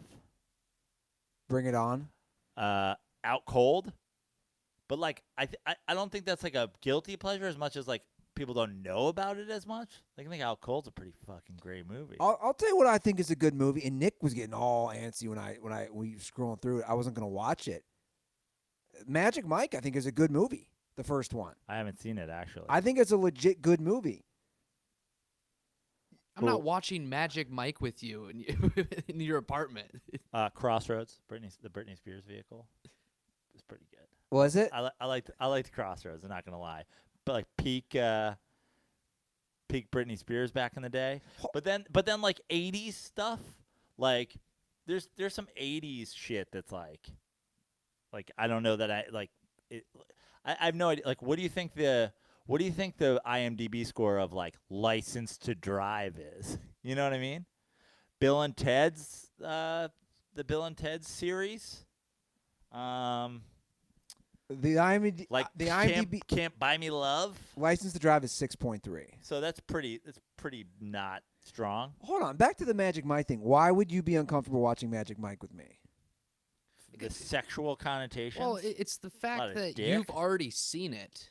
I'm not saying I want to watch it. I'm just trying to No, understand. you tried to watch it. You're like, I want to show you Magic Mike, and like you're just like throwing Magic Mike down my throat. No, Ooh, that doesn't even sound good. Can we call this episode "Throwing Magic Mike Down My Throat"? You're exaggerating, Nick. I'm good on Magic Mike. Come on. I have more movies that I need to see before I see Magic Mike. We did get through all three Back to the Futures. Okay, so what's the review on 3? Can I rank them? You guys want me to rank them? All right, coming in as my third favorite Back to the Future. I mean, I feel like it's going to be 2, 3, 1, because you were pretty much shitting pretty hard on 2. Yeah, you got it. Yeah, so it goes for me. Number one. Is honestly, number one. we'd force you to move back to Michigan if you went 2, 1, 3. I liked 3. I thought it was good.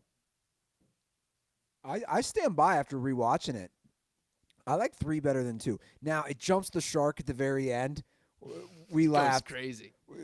What, the train going 88 miles an hour? Yeah. Yeah, like I mean, guys, what are we talking about? like- and then the fucking he does the Clint Eastwood bulletproof vest situation. The train 3 turns is a into the time machine at the end, which Yeah. is ridiculous. I mean, part. it's pretty ridiculous, but I don't know, man. There are some movies that I really, really like that I feel like don't get enough love, but I'm more of the opinion that like I'm right, you're wrong. Like I can't think off the top of my head of like a guilty pleasure. I'm gonna have to investigate this more because I'm sure I have guilty pleasures. You watch The Bachelor. That's your guilty pleasure. That's not even. If you listen to the last Joe Prano podcast, I'm out on The Bachelor. The Bachelor's done. I'm not doing it anymore. You're done. I'm done. I did 2 of them. It was fun to watch with my girlfriend because I just shit on it and she enjoyed my commentary. But what I've learned is that the people on it are terrible people. Now, since we brought it up, though, your Love is Blinding. Your Love is Blind? You are Love is Blinding. You are watching Love is Blind, correct? I watched them Sunday. How many did you watch? I think maybe a couple, but I wasn't watching too closely. Okay. You're not engaged by that. You're not like, now I need to know what happens. No. Wow. Fascinating. Yeah. TV shows, I probably have more guilty pleasure TV shows than movies. I'm gonna you know what? I'm gonna take this seriously though. I'm gonna get back to you guys. I'll tweet it from the Dirty Sports, my guilty pleasures, because I don't have any of the Go. Remember Go? Yeah. Go's a pretty. I think Go's a pretty good movie, but like, I don't know where. I bet you it's not that highly reviewed. I'll tell you what. This movie that I just mentioned before, Life Itself. I watched it last night. I thought it was great. I cried a couple times. I was like, this is a good movie. You didn't cry. I did. If you watch it, you cry too. Parents are dying and stuff like that. So we'll leave it at that. But like, I looked at it was panned by critics. I was like, I mean, I didn't think it deserved an Oscar or anything, but I was like, that was a pretty good movie. And it was hammered by critics. But I think critics are fucking wrong a lot of times too. You want to end the show on a great moment in Dirty Sports history? Sure. Courtesy of Canadian DirtBall. All right, here we are. Hey guys, Ryan Clack calling in from Saskatchewan with an all-time classic Dirty Sports moment. Enjoy. They all have massive bushes. Oh no! Freaky on it! Oh, Japanese bush! Oh!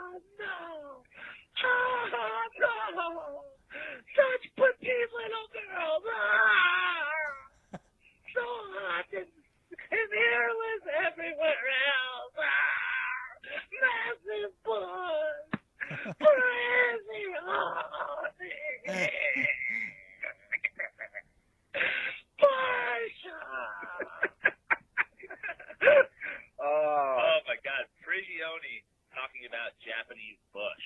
It's amazing. I mean, That's classic. Classic. That's Spanish Gus Johnson. Yeah. Talking about The guy- Japanese bush. The guy, yeah, he did the Prigioni call, and then talking about I don't know how that happened, but Well, 310-359-8365 is the hotline. call us. Prigioni made the Knicks all-time decade team. Did he? Yeah. Good. He deserves it. I love Prigioni. I bet you Ryan's safe up there in Saskatchewan. Yeah. But Canada's got it. Yeah. Canada's got the Rona. That's what we're calling it? Yeah. The Rona. Yeah, Rice-A-Rona. Andy, speaking of the Rona, I still think a Rona pool is a good idea. I don't know where, I don't know if we do this on Twitter. Do we do this on Twitter with a tweet? You reply to the tweet? Is this a Reddit thing? But we take $5 to enter. You can only enter once. $5, you pick a celeb you think's going to get corona. Every celebrity can only get picked once. We're going to take a 10% cut out of this. So 50 cents of your $5 goes to the Dirty Sports Fund. We'll keep track of it. Whoever's celeb gets corona first gets the 90% pot. No fucking weird shit where you pick Idris Elba and then he gets it 6 hours later and you somehow knew something we didn't know. Like, as long as everything is on the level. I've got an idea. I was running through some idea. I'm like, am I going Charlie Sheen? Like, how does Charlie Sheen not have coronavirus ready? He's You HIV. know? I know, but I'm just saying, like, Strong immune system. Yeah. I'm in for 5. I got 5 on it. I don't know who my pick's going to be yet, but I got 5 on it. I mean, like, Kevin Durant has fucking coronavirus. Sean Payton, Idris Elba, Tom Hanks, Again, Rita Wilson. Everybody's going to have it. I know, but that's why first one, how big does the pot get? How long until, like, so many people got it that we know fucking hella people got it? I don't know. How are we going to do this? What do you think's the best way? Nick, you're kind of our guy here. So let me get this right. We are now encouraging our listeners to root for celebrities to get coronavirus? No, not rooting. But not like rooting. But we're putting money on this. We're predicting this. You're saying 56% of California is going to have it. I mean, that's like we're talking about Jennifer Aniston and Courtney Cox and fucking, David Schwimmer. Google Doc. That's how you do it. You know what I'm saying? $5. You give us a name. Once you Venmo us the $5, you make it official.